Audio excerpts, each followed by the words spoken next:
Hi, So Lizzie. here we are again, another coffee and chats, and today we have the honor of chatting with Seivijus Matiejuna, better known as Yeah, Elvis. correct. Elvis, thanks so much for joining us today. Oh, thank you. Thank you. Okay, so Elvis, tell us a little bit about your journey in coffee. So when did you kind of fall in love with coffee? What year did you move to Ireland in, and how did you get so involved? Okay, so I moved to Ireland about end of 2007, so end of November, so let's say 2008, and I started working in Cafe Bardelli on Georgia Street. It was a small cafe and was a really busy cafe at the time. And when I was working down there about 2 years. So actually, once I came in here, I didn't know how to make a proper coffee. I learned everything in Cafe Bardelli, just was doing the basics. They used the Bewley's coffee. And after 2 years, I moved to Bewley's on Grafton Street Cafe. So that's where my learning started. So it's the guys teach me how to do the right way, and then we had the training sessions. And then I did basically the start of a coffee knowledge. Back at home, I just studied the tourism and hotel management, so it was very, very basics on coffee, and we were making coffees, let's say cappuccino, a big tablespoon, scoop the foam, create as big a head as possible, and then just serve to customer. Lots of chocolate, so that's the standard was at that time. The frothier, the better. Yeah, exactly. Frothed and better. Exactly. And have you like an artistic background? I mean, your designs are outstanding. How did you get into latte art? I think back in Ulysses on Grafton Street again. So the guys was doing rosettas and hearts, and it just it's visually looks really good, and the way you're making it, and makes customer happy. So I just start getting better and better into it. And my background, I just like to draw when I was a kid, So maybe that helped a little bit to create the designs, and yeah. So Have you one outstanding favorite go-to pattern? Outstanding favorite go-to pattern. You mean from a competition perspective, or? From competition and from being on bar, what would be your go-to pour? Go-to pour. I would say I'm a Rosetta and Tulip person, so combination of both. Mm-hmm. And the competition. So let's say once I see it, you talk. Are we talking about my design or just the Your overall? designs. My Your design. So design. maybe a Yeah. pirate. I love my pirate. Yeah. They've Yeah, got the pirate took me in the finals in Australia once I was there. And in the semis I was first, but little accident happened in the finals, so I landed at fifth place. So pirate was one of my best, I would say. I will always remember your hummingbird. It was the first competition I'd ever gone to in Ireland, and I wasn't really working in the coffee industry. I was just in hotels at the time, and I always remember seeing the hummingbird. So that's a memory for me, and kind of how I got into coffee. I was like, oh, I want to do that someday. Still can't do it. It's a bit of practicing. I would say it's more the learning the skill. More practice you do, basically, more better you get, and then just try to experiment a little bit. Just add extra details. So sometimes most of the designs happen by accident. Just if you port a different side or you try to add a detail and you can see different pattern into it. And make it better or better. So if you're saying that most of the time it happens by accident, when you're competing, how far in advance of your competition would you have your final design? I would say at least 3 months before. Yeah. I'm saying this 3 months at least, but not always landing about 1.5 months, maybe two the best, But more early you have it, more perfect you can make it, and get ready for your competition, actually, to do a full routine and to make sure you're not going overtime, and it's like you can replicate in 2 cups that's more challenging, I would say, to make the same pattern in 2 cups, because the first pattern always going to be better, and the second one, of course, milk settles down, so it's harder to control. Or if you try to steam in 2 different separate jugs, you might go over time. It depends how difficult your pattern is. So you have to put everything, all the dots in the places, Yeah. So at least 2 months, I would say. And how many days a week would you be practicing? About 5 at least. Yeah, 5, I would say. Yeah. So mostly after work, so once you're going after work, and you just try to focus just to fill all the gaps or finish the design, or go just check the times and everything is correct, technical part. And you had your first world debut in 2013, is that correct? 2013, I think so. I think it was in Netherlands. It was in 2011, actually. Oh, okay. Apologies. In 2013, I won the Irish one. So first 2 titles I won in Lithuania, in my own country. And then on 2013, first time I won in Ireland. So yes, I think it was France in 2013. Nice, wasn't it? No, actually, it's South Korea. No, South Korea 2012. It was in France. Yeah, in Nice. Yeah. So how many years were you competing at national level then before you got to Worlds? I would say maybe 3 years in a row. In Lithuania? In Lithuania and in Ireland. So I did both countries at that time. So I got more experience, obviously, and I saw the level in both countries, and more times you do, more better you get. Yeah, and over the years, we've seen the numbers increase in the World Latte Art competitions. I think when it kicked off first, there was 3 people, and Stephen Morrissey came third. That was back in 2008, I think. And then James Hoffman was in a few of the rankings as well. So it's obviously evolved and changed, and now there's over 30 participants worldwide. How, as a competitor, have you found the differences year on year? So it just the level grows every year. So you just need to, I would say, to create new patterns, which is outstanding. To push the boundaries on the latte art, like to make something really, obviously, realistic, and also improve the pouring technique, or to find the new ways to pour. And every year it's getting better and better. And of course, Asian people, they are super detailed, and they're just doing amazing latte art. I would say no one can beat them in Europe. They're always going to be in top level in the world. It's very, very, very detailed. They're just nailing it. Why do you think that is? That's strange. I'm not really sure, actually. I don't know. Maybe probably they're practicing a lot, or they very into the detail. I don't know. Yeah. Maybe a combination of both. And do you find that like tools and equipment and stuff has helped the progression across the years? Yeah, just definitely the jugs. We invented the new jugs, and we changed the spouts of a jug. So it's a more narrow spout, basically more detailed the pattern going to be. Yeah, so it depends what you're pouring and what your design is, and what kind of a jug you're using. So what jug would you personally recommend people getting personally to start with? To start with, I would say just a regular jug. So first, let's say just learn the basics, and after that, go into the more detailed designs.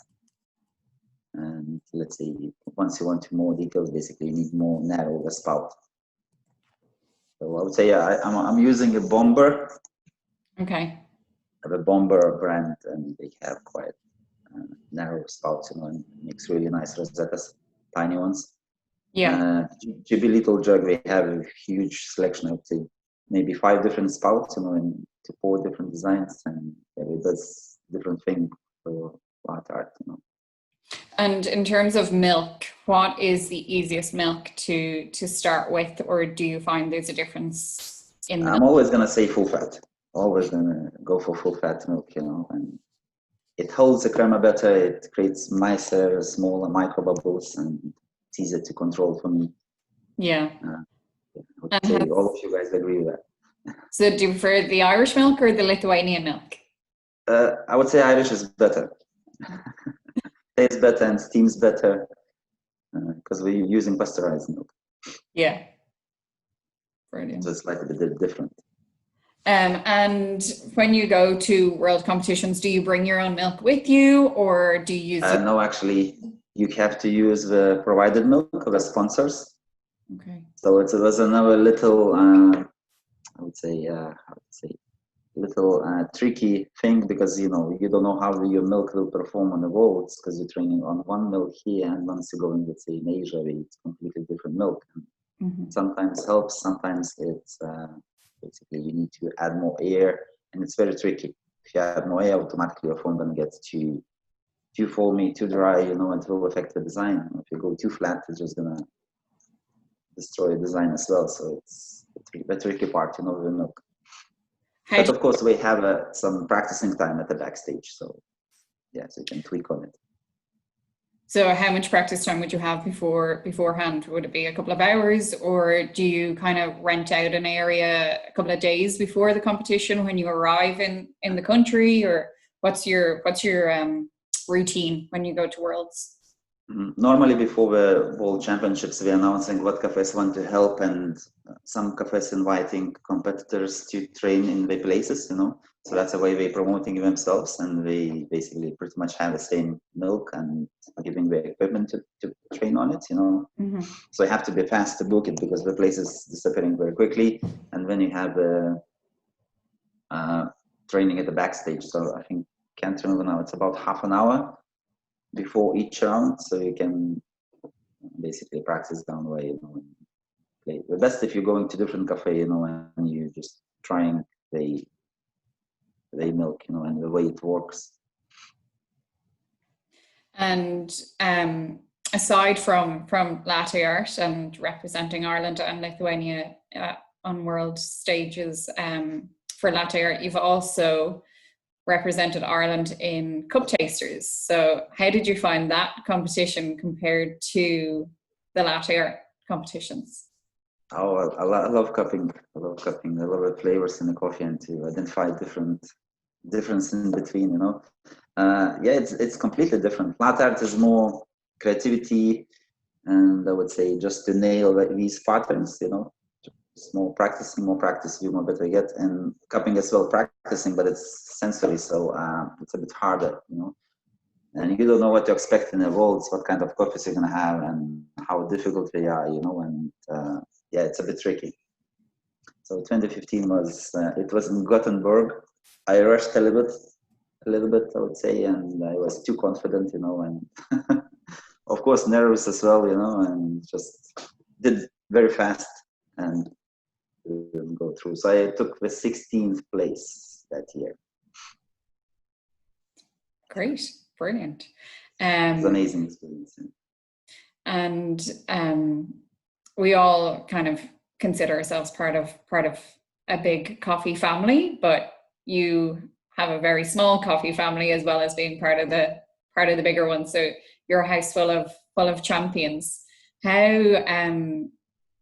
do you guys train with each other and then compete against each other? How is that? How to explain to you that? We're just basically working in different places. So we mainly training we're training in different cafes, or like we're helping with creating a design, so how to improve a technique, just sharing the information and trying to help each other. And do you find that you encourage each other through your competitive streaks, like that you're always supporting each other but encouraging each other to do better Yeah, definitely. Yeah, so it basically motivates you to do better, or to, let's say, oh, you achieved this, so I have to achieve that as well. To do something differently. Yeah, it encourages and also helps to improve. Yeah. And I remember when we were doing our pre-Q, yourself and Reda were talking about the Cafe Onez sets and the way you guys make games out of it at home. So is there something involved with coffee every day in your household? Kind of like I'm brewing coffee every morning, so at least I have one brew, half a liter of coffee. So when we're tasting, we're discussing, how the coffee was, what went wrong, or what we could improve that. Also, when it's the cafe, I have friends in the house. Well, it's a funny one way. Let's say if we have a little garden party, we using Social these. distancing garden party. Yeah, not at the moment now, no. But before, we actually we were smelling as the cafe, and was not guessing that flavor or that aroma. Basically, we have to drink a shot of vodka. So that's a fun one. Now, if you're not good at it, you're not gonna last long, If you're not good at it, you're not going to get any better. You're going to be in a heap in the corner. So you have to practice before that, Yeah, so a little fun with our friends.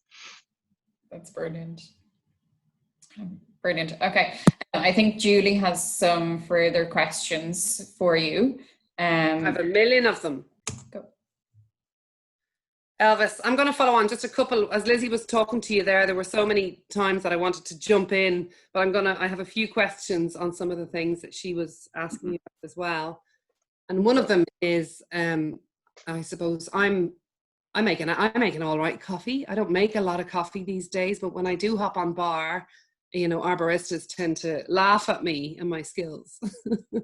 I can just about do 4 or 5 leaves of a tulip. That's maybe where I'm at.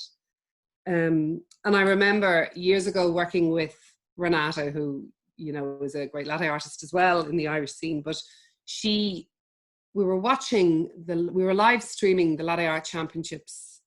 I don't remember. I think they were in Melbourne. I can't remember where they were. The barista got up and he just did a seahorse. I think it was a seahorse. And she kind of just looked at it and she went, oh yeah, okay.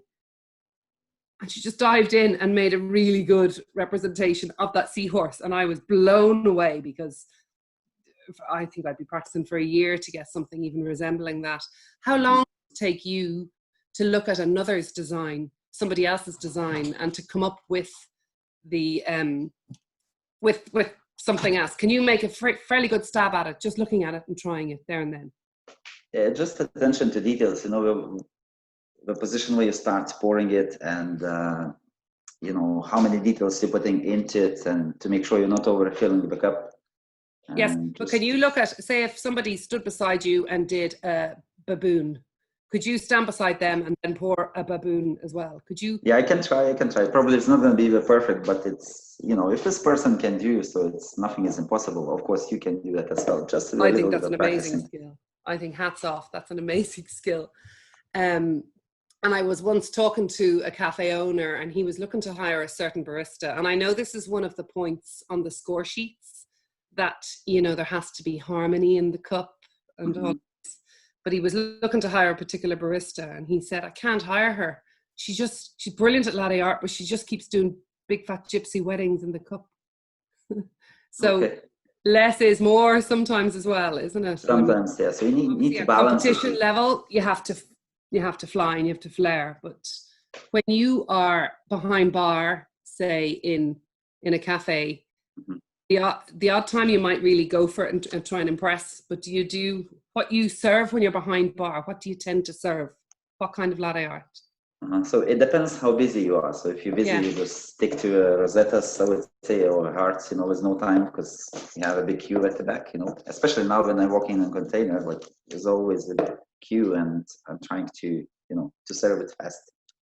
You should mention that container. Where exactly is that for people who don't know? So what we're doing, Babule is doing now serving coffees for free liners. So it's free coffee. just to help them be At Northern caffeinated, Cross. and alert in these days. And it's at Northern Cross in... It's Northern Cross in Bewley's headquarters in the At the Bewley's roastery. Roastery. So anybody who's on the front line can go in there and get a free coffee? Get free coffee, definitely. Excellent. Yeah. That's a And great thing. every single day, Monday to Friday, 7:30 till 3:00. Okay, that's a good plug. Can you tell me also, I have a question on the best coffee to use for contrast. People who are practicing latte art, it's often, for the beginners, an overlooked thing. You obviously need coffee that's going to be fairly dark.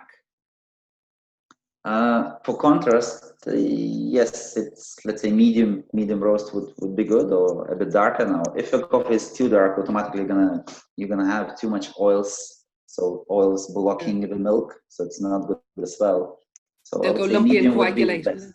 Exactly. So it's hard to start breaking it, or it gives a blurriness on your pattern. Okay. So it can be way too dark, so I would say. So then I have another question, and this is the part I'm confused about. You won in one latte art competition on world stage. You won best tasting latte art. Oh yeah, it was in Nice. Yeah, I remember that. In Nice. Why were they tasting it? Because judges. This is why I'm confused. I've been given this question, and how did that happen? So what's happened? The sponsors of the milk that year wanted to basically judges to taste it. To taste the milk of a drink, so we can give this nomination to them. Mm-hmm. So it was only 1 year when they did this in France, in Nice. And yes, I won the best tasting latte that year. And I came what seventh. coffee did you use for that? Fair play. Coffee was, I think, Michael's Macaulay's Roastery. I can't remember now the name of it, but he sponsored that championship. It was his, and it is specially designed for latte art. And do you think it's a good thing that the judges don't taste the coffee for the latte art competition, or not? I would say they should taste it. The temperature affects it. And the way you're balancing your shot. It's I would say taste is important as well, and there should be extra points for that for competitors. It's not. And do you think that will change? I know they review rules and regs every year. Do you think that is likely to change? I would say, yeah, I agree with that. I would love that to change, So you need to produce a good shot and to make good temperature milk, and which works. You can make and latte art and your coffee tastes good. Because that's what you're serving, right, to customers. So it has to taste good as well. Well, that's the missing link, I always thought. So tell me, 2014, you placed 5th in Germany. Is that correct? 2014, I think it was Australia. 2014. Yes, it was in Australia, in Melbourne. Australia. I placed 5th. And then you took a year out. Is that correct as well? I want to know why you took a year out and if you feel you benefited from that. 2014. 2014. And then you came back in Korea, is it 2016? 2015, I did a cup tasting championship, and 2016, I did Shanghai. Yeah, so I think, I can't remember now. I can't remember turns. I think it was, I did both competitions, but I maybe didn't succeed in the latte art in Ireland, so I won the cup tasting. Can't remember. Sure. But I did the cup tasting that year, 2016. Okay, well, that's fine. And tell me this, many people that we've been talking to over the last few weeks have praised you very highly in terms of you being a good influencer. No, that's the wrong word. A good mentor. Oh, thank you. People speak so highly of you that even though you might be competing, you're so giving and you're so sharing that you're not at all in any way selfish with your knowledge or your skills. And why, what do you get from that? I suppose. I just, I love to see the way the guys progressing, and they pushing themselves to compete, and to get better in it. And just it's good to see that, and to put your knowledge, just to give your knowledge to the guys to help to compete or to help to win the championships and to get into the, into specialty coffee and competitions, say, What would you say to anybody who might have a draw to compete, but are too scared, which I'm sure is the case for many people. That was for me. Yeah, that's for many people, exactly. So yeah. What would you say to them? Well, I would say just you need to try to do it anyway, you know. And once you're on a stage, you probably you know what to do with yourself for next competition and how to improve it, or how to fix your fear of a stage, or how to fix your handshake, which I never did.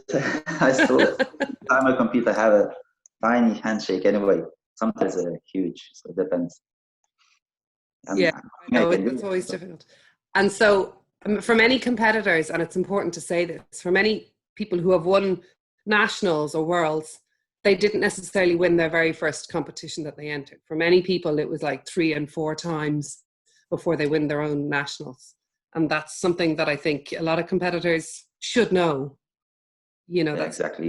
You need to practice a little bit, you know, and to know the routine, how it works. Yeah. Now, if you're really lucky or you're super good in it, you might win it, but it just sometimes takes 2-3 years until you win the whole competition. So, Elvis, can I just jump in on the contrast question? You'd said that, you know, a dark roast isn't necessarily the best coffee to use if you're trying to increase your scores for contrast. Mm-hmm. And I've noticed over the last couple of years that there's a trend for baristas to use double shots for each drink. You know, instead of splitting their shot and using one shot for each drink in each round, they're actually trading off that little bit of time it takes to do 2 shots for each drink. What do you think about that? Is it something you've done? Is it something you'd encourage people you're training? Of course, you're gonna get more points for the contrast by using a double shot, you know. So it depends who's your, for example, I'm talking about a world championship. So once in a world, automatically you have a supplier who is sponsoring the championship, and normally they're pretty much about medium to dark roast. So it depends what kind of coffee you're having, you know. So probably I think for most of the guys, they choosing on the day, you know, when they're competing. If you're using a single shot and it gives you good contrast, of course, you're going to save some time, you know, so it's kind of a safer way to do that. But if it's medium to lighter side, then you, of course, need to pull a double shot, which is going to take a few extra seconds. Is that something you'd play around with in training then, to decide whether it's worth it, whether the increase in contrast versus the time it takes is worth the scores?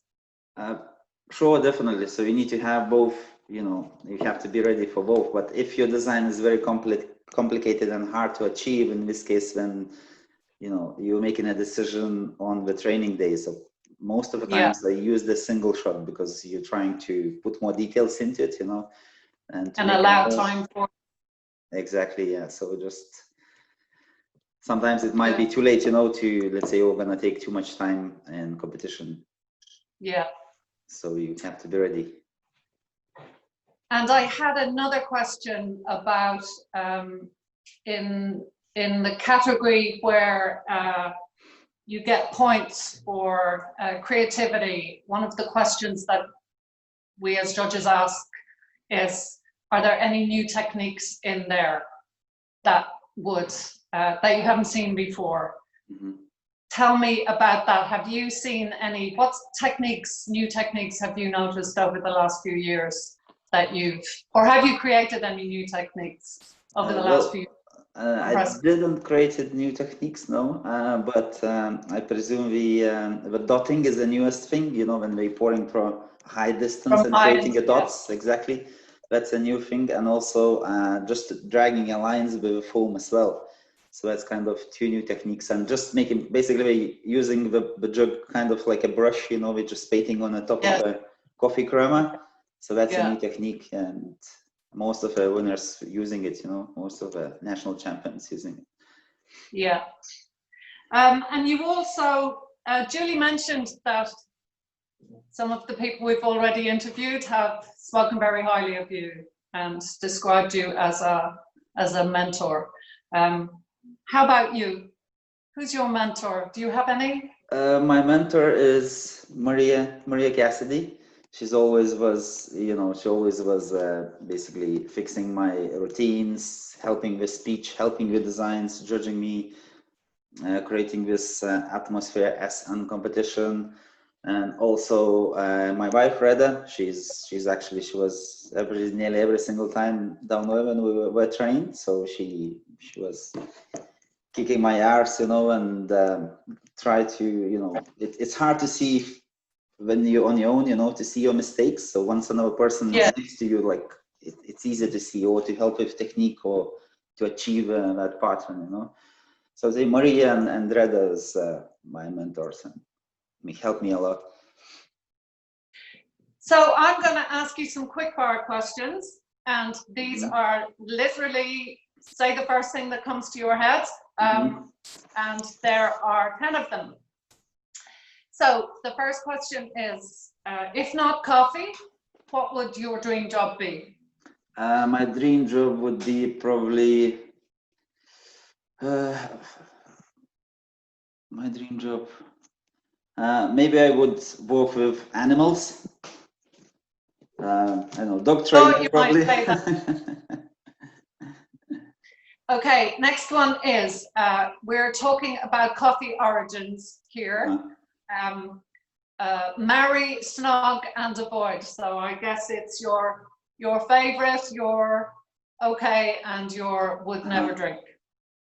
Marry probably would be Ethiopia, snog Kenyan, and avoid would be a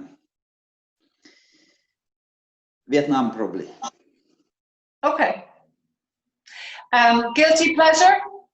Not coffee. Pleasure. What's your guilty pleasure? Chocolate. Okay. Dark chocolate. Favorite smell? Favorite smell? Fruits, tropical fruits, passion fruit or pineapple. It smells really sweet and acidic. And on a scale of 1 to 10, how weird are you? Maybe 8. Describe yourself. Maybe 8. 8. Okay. What are you not good at? I'm not good at singing. Bad singer. Okay. We might give you a little, we might ask you to prove that at the end of the session. You can sing us out badly. Okay. Okay. So if you had a choice between never drinking coffee again or only drinking Robusta for the rest of your life, which would you choose? I would say I would go drinking a Robusta. Probably I would find a good Robusta as well, with some good Robustas. Sure. Oat, milk, or dairy? Dairy. 100%. Okay. And how do you take your tea? I take my tea very short and strong. So let's say it's kind of concentrated, 1/3 in a cup. Like the espresso version of tea? Yeah. Ristretto, something like that. Okay. And final question is, I know we've talked about your mentors, but do you have a coffee hero? Coffee hero, I would say, would be Sasha Sestic, Australian barista champion 2015. And that's because he invented a new method of coffee processing, which is carbonic maceration. I would say that's very important and kind of a new thing, for coffee community. Yeah. I know it was 5 years ago, but it's it's kind of still very interesting, which completely changes the flavors of a coffee. Okay, so I have some questions for you. My first, I suppose, question is around competitions. I know you've obviously spent a long time as a competitor on the circuit through different disciplines of competitions. But I guess, what's your plans for the future? Do you plan to still be involved in competitions? And if so, in what capacity? That's 100%. I'm going to be involved in a coffee probably till the rest of my life. So I think not competing anymore, but coaching, I would say, and coaching and also judging and these two things, and maybe Q grader. It's really interesting and tough So I would like to achieve one day that as well. Okay. And you've done a little bit of both already, coaching and competitor. What would you say are the skills necessary to be a competition coach? And how do they differ really from being maybe a competitor? So what would you uniquely need to be a really good coach? I would say, of course, the first thing is experience. And once you have some experience, after that, the technique, or to guide correctly, guys, what the judge is looking at, what's the requirements of competition, and what the judge is looking as in competitors' perspective. So experience, and just to guide them correctly, and also show example the way to do stuff. If it's for example first year competitor, so you need to know what you're doing. Would organization being probably one of the best skills you can have in terms of competitor and coach. And I know from being, in your company, that'd be one thing that you would always drill into the competitors even before they focus on their designs or whatever they're actually competing, is around, trying to clean as you go and be focused on putting the same thing in the same place. And that's actually quite difficult for some people to do. I know you're very organized, but I'm not as organized as you. And it always amazes me how that actually plays dividends in the end, the organization and I suppose the discipline around keeping everything clean and organized. Yeah, clean, tight, and also the repetition. More often you do that routine, repetition, more get, and as you're saying, the attention to details is very important, because it affects the overall score, which is sometimes divided by 2 or by 4. Yeah. Which is loads of points, So all those things that sometimes people don't really think is important, they just want to do the fancy stuff, the small kind of attention to detail and being organized, and the skills that you really should have when you're working behind a bar anyway come into play when you're on stage. Exactly. So if you have some bad habits, so it will pop out probably in competition day as well once you're stressed. So let's say all your answers you have in a score sheets, you just need to study it really well and to read the rules, and then basically you just put everything in the places. Yeah. Okay. Okay, so my next question is really around your home country and what it's like in terms of the coffee scene and how progressive Lithuania is in comparison to Dublin.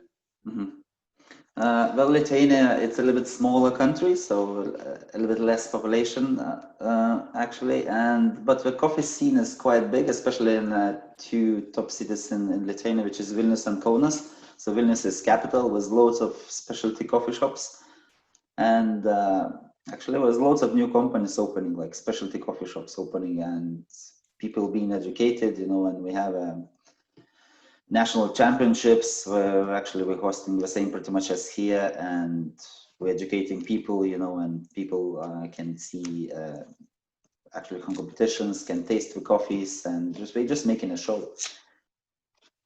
Okay. So you think that in terms of, I suppose, trends and what's happening is quite similar to what we're seeing in other parts of Ireland? Similar in terms of the coffee shop scene? Yeah, it's pretty much similar, yeah. Okay. And in terms of your vision, would you ever see yourself going back to Lithuania to set up your own coffee shop or your own little business? Not in Lithuania. I always was dreaming to have my own coffee shop, Now I'm thinking about a little roastery, or at least to put my hands on roasting coffee, because you can tweak on the flavors of the coffee, and it's a huge, completely different thing, and to make a coffee. So it's kind of scientific thing, and maybe one day I'm just gonna go to a different country, not Lithuania. I'm not gonna stay in Ireland. Maybe I'm gonna go to somewhere warm, as Spain or Portugal, probably. Sounds good. Yeah. When I get old. Just remember us when we're looking for jobs. Welcome for vacation. Yeah, exactly. Okay, so I suppose I just have one final question, and it's a bit of a flip-flop because I'm going to go back to competitions just briefly.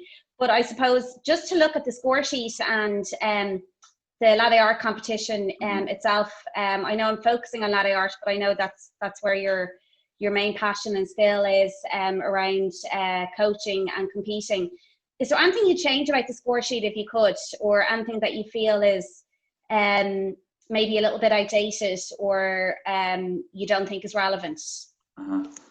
I think we have a difficulty of the pattern is kind of a bit cloudy for me, you know, because you don't know where it begins and where it ends. Of course, it ends when you're introducing the new technique and you make something unbelievably realistic, but where the start is, you know, where the point starts and how many points you get for, let's say, for 3, 4, 5 Rosettas, you know, like kind of the beginning of it.